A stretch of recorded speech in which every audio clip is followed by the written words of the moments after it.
Bonjour à toutes et à tous, aujourd'hui nous allons parler de AI, ou alors en anglais AI, ou encore IA en français.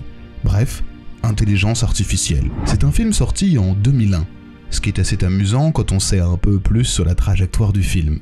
Chez les cinéphiles, c'est un Spielberg plutôt mal aimé. Et pourtant, franchement, c'est un peu à tort, parce qu'il s'agit de l'un de ses projets les plus fous et les plus ambitieux.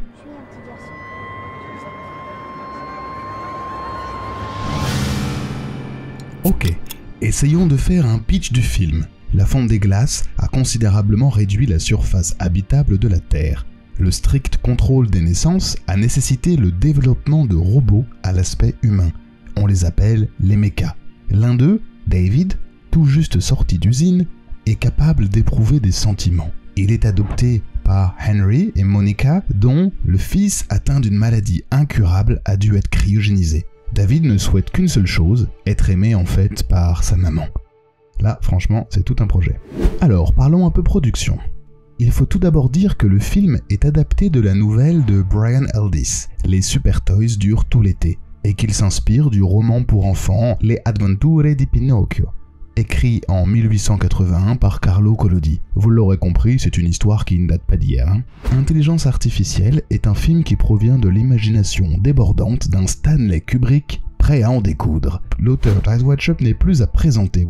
Bon, ça faisait 20 ans qu'il travaillait sur cette histoire, mais il a préféré le produire et confier la réalisation à son disciple Steven Spielberg.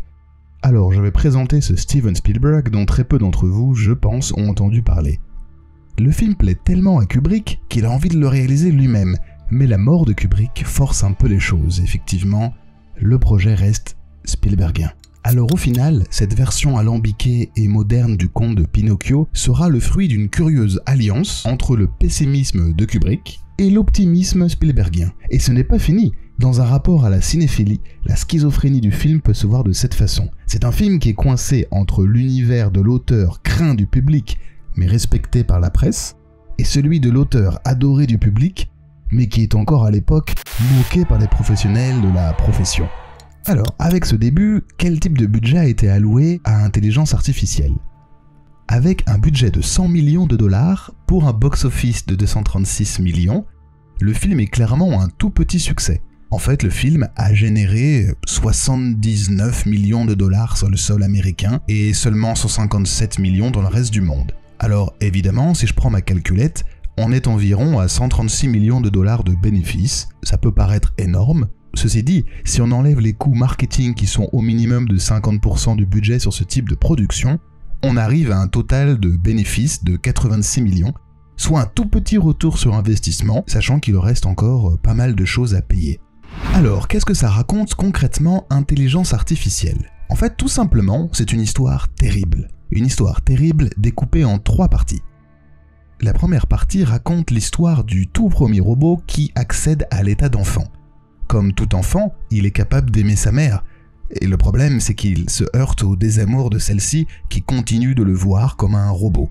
Une histoire tragique. La seconde partie, c'est le suivre dans sa découverte du monde hors du cocon familial. Sa maman l'avait prévenu en disant et oui, quand elle le laisse, elle lui donne cet avertissement. C'est la dernière fois qu'on la verra, c'est la dernière chose que David va entendre, c'est la dernière chose que sa mère va lui transmettre. La troisième et dernière partie se passe 2 millénaires plus tard. Ouais, rien que ça. On est d'ailleurs gratifié d'une ellipse digne de 2001 l'Odyssée de l'espace, même si ici, ce n'est pas un os qui tourne en l'air et qui se transforme en vaisseau spatial, comme ici. Non, cette ellipse-là est aussi sidérante. On a quitté David, robot prototype, pour retrouver sa version définitive. Alors, parlons un peu mise en scène. Et pour ce faire, une fois n'est pas coutume, commençons par la fin.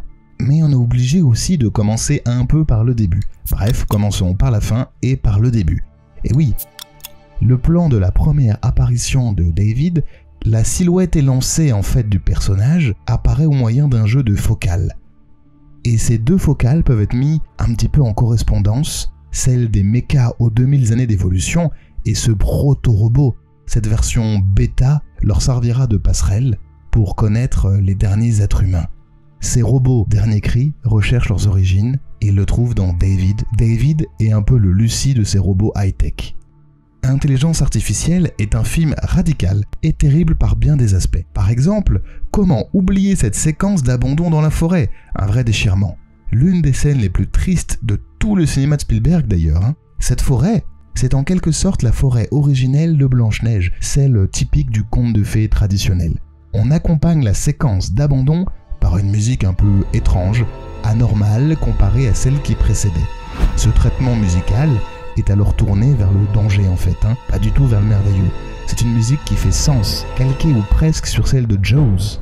Moi je trouve que quelque part Spielberg nous prépare déjà à son film suivant, La Guerre des mondes, à travers ce traitement. On abandonne le merveilleux et les grands thèmes épiques de John Williams classiques pour se rediriger vers l'angoisse du cinéma originel de Spielberg. J'aimerais aussi vous parler d'un autre moment. Un peu plus tard, David fait la connaissance de Gigolo Joe. En français quoi, Joe le gigolo. Gigolo Joe est interprété par un Jude Law tout juste rescapé du film Existence de Cronenberg. Il est intéressant de noter que Kubrick voulait un Gigolo Joe débauché, lâche, très abîmé par la vie. Bref, lui aussi très humain. Spielberg a conservé les 80 premières pages du script quasiment en l'état. Mais par contre, il a beaucoup réécrit la suite, et notamment le personnage de Gigolo Joe, qui passe de l'être complètement débauché en être bénéfique pour David. Juste après ça, David tombe dans une arène célébrant avec sauvagerie la destruction de l'artificiel. C'est un peu une sorte de colisée des machines. Ce qui lui sauve la vie, ce sont ses émotions palpables, qui lui valent d'être confondu avec un véritable petit garçon. Ça tombe bien, puisque David s'identifie à l'histoire racontée par sa mère, bref, j'ai nommé Pinocchio. David, comme Pinocchio, cherche aussi sa fée bleue.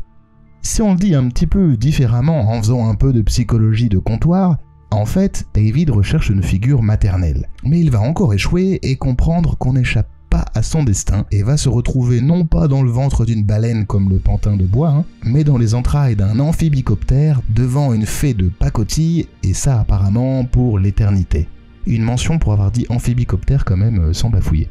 Alors, un petit mot sur le jeune comédien de l'époque, Haley Joel Osment, qui sort tout juste de son rôle d'enfant qui voit des morts partout, de Sixième Sens. Il se trouve que c'est un excellent choix de casting, et c'est vrai, regardez-le, il est flippant, il est touchant, il a des yeux qui ne clignent jamais, sa gestuelle est complètement décalée, son timbre de voix monotone peut brusquement grimper dans l'émotion, une crise de larmes ici, et parfois aussi un rire un peu malaisant, ça en devient terrifiant. Voilà un peu l'acteur idéal pour coller à l'histoire de cet enfant qui est rejeté par tout le monde. Et oui, il a voulu mimer, il a voulu s'intégrer à l'espèce humaine, mais ça a été un processus inabouti par le rejet de sa mère. Alors, quel est l'héritage de l'intelligence artificielle? La première question à se poser, c'est bien de savoir s'il s'agit d'un film de Spielberg ou d'un film de Kubrick. En fait, comme bien souvent, il est impossible de répondre simplement à la question. La réponse serait plutôt quelque chose comme « c'est une œuvre qui appartient un peu aux deux cinéastes ». Il est clair dans le découpage en parties et le désamour du monde, une vision froide de l'humanité, qu'on est bien chez Kubrick. Mais notons tout de même le nombre hallucinant de correspondances avec l'œuvre de Spielberg tout entière. Ça prouve à quel point le cinéaste s'est battu pour s'approprier ce film. Ok, jetons-y un œil.